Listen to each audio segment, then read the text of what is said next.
Okay, let us start with the prayers. Om Ajnanatimidandasya Jnananjanashalakaya Chakshurunmilitam Yena Tasmai Shri Gurave Namaha. Namo Vishnupadaya Krishna Presthaya Bhutale Srimate Bhakti Vedanta Swaminati Namini Namaste Saraswati Devi Gauravani Prashatni Nirvishesha Shunyavadi Paschatya Veshakani Jai Shri Krishna Chaitanya Prabhu Nityananda Shri Advaita Gadadhara Shri Vasari Gaura Bhaktivinoda Hare Krishna Krishna Krishna Hare Hare Hare Rama Rama Rama Hare.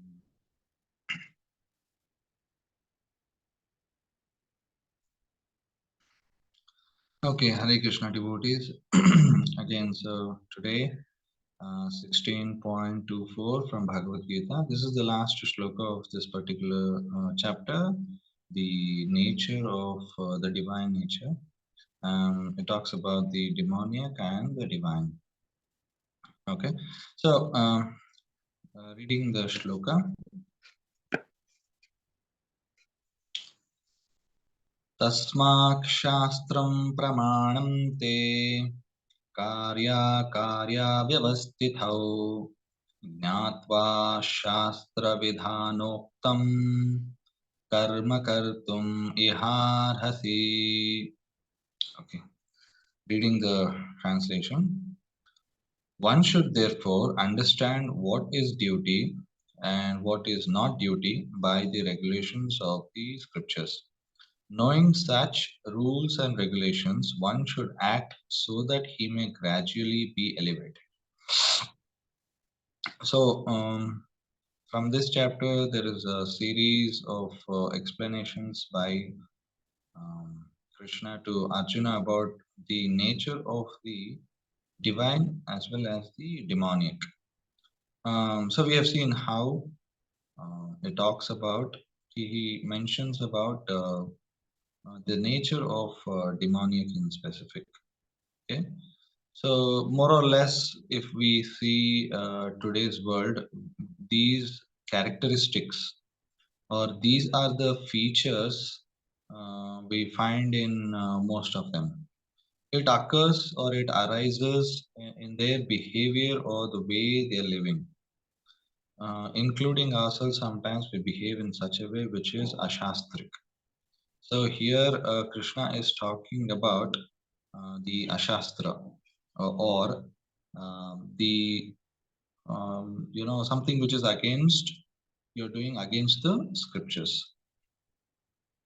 So similar kind of setup is there within us as well, because we behave in such a way.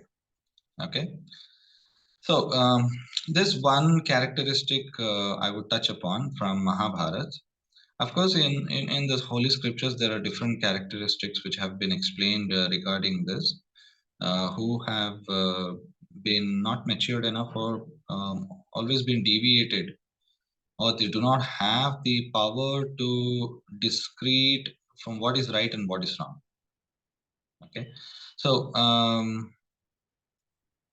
so I'll just give an example. So just find out who this character is. So there are certain specific things which I would like to touch upon. So in Mahabharata, he was rejected, or he was when he approached, he was rejected by that particular acharya who wished to learn or dedicate, about the Dhanur Vidya. So can anybody unmute and tell who this characteristic is? Who this character is? Any guesses? Karan Prabhu. Eklavya or Karan? Okay. Eklavya. Yeah, right, Mataji. Ekalavya. Yes. Eklavya. Yeah. Now let us understand the incidents which happens. Okay, of course, Ekalavya, if you look at his skills, amazing, outstanding. Okay, the way he had the archery powers, the precision, I could say, very good. Okay, um, So Dronacharya, when he saw, first of all, there was a dog coming in the forest when he went with his disciples, all the Pandavas and Kauravas. So he looks at the dog and it has all the arrows in his mouth. Okay. So he was terrified at this particular scene because how can a animal be treated in such a way? Because it doesn't talk. Um, so there's this scene which happens, this particular scenario where Ekalavya has shot the arrows into its mouth. So many arrows, not just one, so many. So because it shouldn't talk or it shouldn't bark. Sorry. Okay. So when he approached and he thought of surrendering to Dronacharya and trying to show his skills, his skill powers, and then take the blessings and become a disciple. But upfront, right on his face, Dronacharya rejects him because looking at his skills, of course, he's a great archer, but he doesn't have the discretion power. Okay, what is right, what is wrong, whether it is for or against the scripture. He did not have that discrimination. Okay, so that's the reason he was rejected. So of course the story goes on like where he gets as a guru dakshina he asks for the finger because he shouldn't be able to shoot the arrows. So that is how one character is. So like this we see many characters in the Vedas where a person is very good at his powers or thinking power or his skills.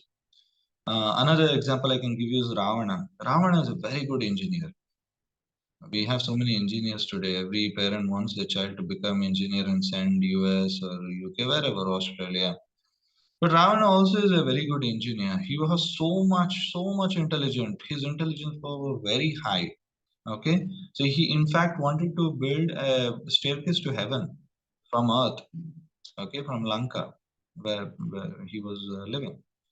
So he was such kind of living entity. Of course, today also science has improved that where they want to go to moon, so set up some kind of a station, a space station there, do so many things.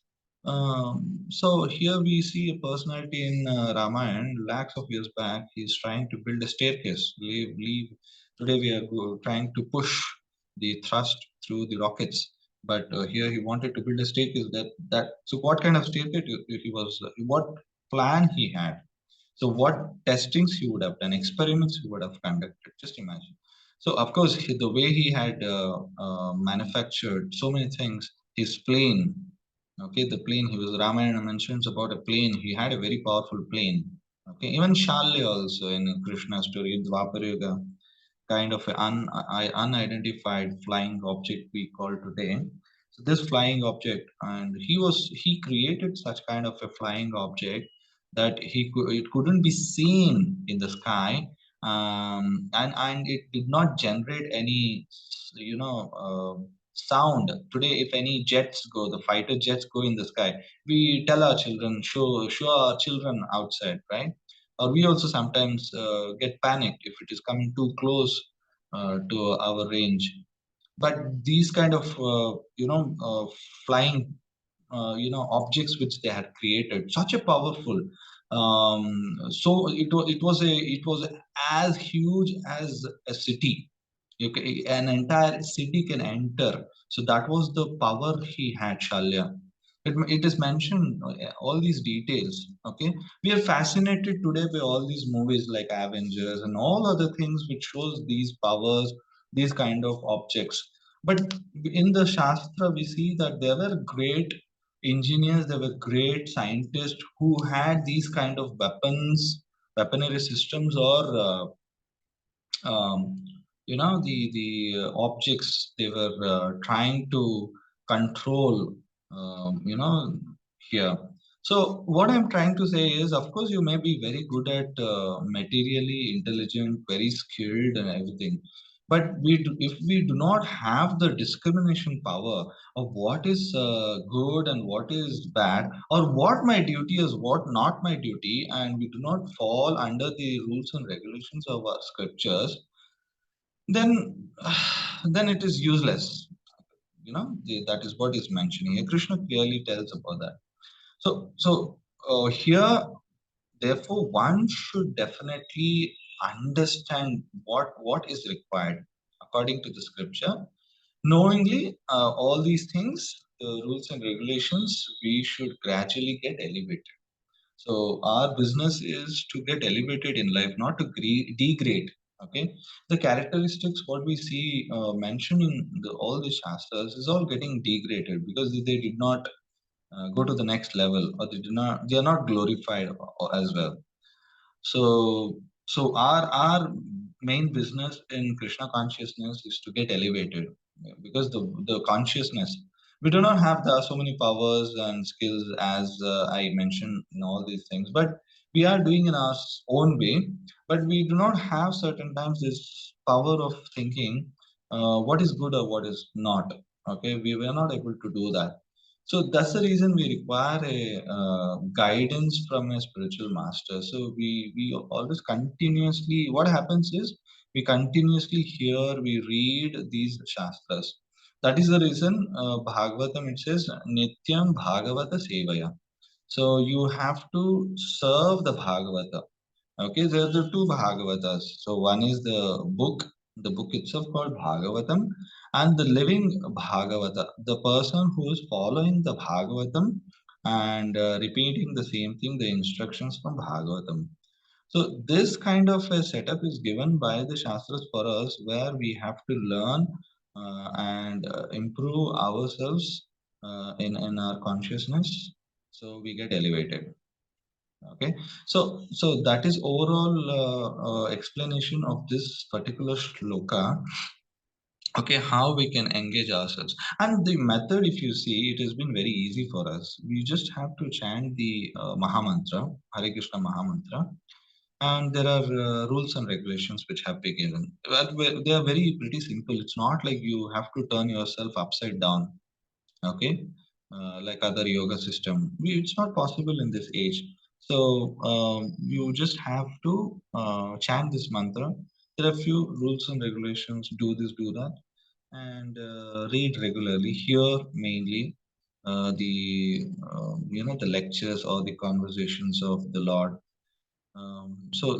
This is very much required. Harikatha is very much required. So Prahlad Maharaj also mentions about the first thing is Shravanam. Then he talks about Kirtanam. Shravanam, Kirtanam. So this is very important. Shravanam means hearing. So one needs to develop the hearing skills. Hearing skills means it's just not hear from this one to leaving out here. So hearing is you hear that, assimilate everything, you process that, you digest it, you understand that, and then you implement that in your life. That is what is called as Shravanam. It's just not hearing, just like we hear some songs or radio or some news. No, that is not that. So you're hearing that, you're processing it. Okay, whether okay, this is very useful for me. Okay, from this I learned so many things, and I'm going to implement this. So there will be change. So the mind should accept it. Your mind should accept these things. So this is one thing. The problem here is when we try to judge ourselves that what is good, what is not. That is the point I was coming to. Why we should have a guidance, spiritual guidance. We can approach a spiritual master or the person who is instructing. So here the reason is there are four defects. Okay, the purport, if you see, there are four defects of the soul. Okay, the conditioned soul who enters this material realm. Okay, the material world, who enters, the soul enters into this realm and takes a body. Okay, there are four defects. You'll find these four defects, and one is the imperfect senses. Our senses are not perfect. We have always, I'm not only mentioning about humans, I'm talking about all the living entities. Please understand this. This is not only for humans, it is as well for everybody. Okay, even the devatas also, not only the demons or humans or any living entity. So it is for all. So it's even for devatas. This includes the four conditioned souls which have these defects is the imperfect senses, the propensity of cheating. The third one is definitely will commit mistakes somewhere or other. You have seen even in the examples of Indra or Chandra, whoever it is, they have committed mistake. We'll read that. We have read that stories. Okay. And there is a certainty of being illusioned. We fall under this characteristic. Sometimes we get illusion. Okay. So of course, in Kali Yuga, if we see the people generally they are most of the time in illusion. So that is what is mentioned. Okay, most of the time people are in illusion. So we are trying to, when we read these stories day in day out, every day we go through Bhagavad Gita, or when we are hearing Bhagavatam. So for there is a realization. I'm not talking, I'm not reading or anything. Just by hearing, there is a realization, there is a change in my heart. Okay, yes, yes, what they are saying is correct. Okay, then we can, the intelligence is arising within ourselves, that so we see that we have that vision. Okay, this is what life is. Okay, this is how my consciousness should be. So it is purifying process. So this is the request why we conduct this daily classes, so that everyone gets benefited, so they understand the way of life living. Okay, so Shastras give us all these examples for our purpose. So, okay, there are many characteristics within Mahabharata and Ramayana itself. That's why if you see, Prabhupada recommends about only few books to read, because we do not have much time. The way the lifestyle we are going through, we do not have everything to read on our table. We cannot digest everything. So, Bhagavad Gita, Bhagavatam, Chaitanya Charitamrita, there are few small books. Then he recommends about reading the different characteristics from Mahabharata. It's a good to know, then Ramayana also.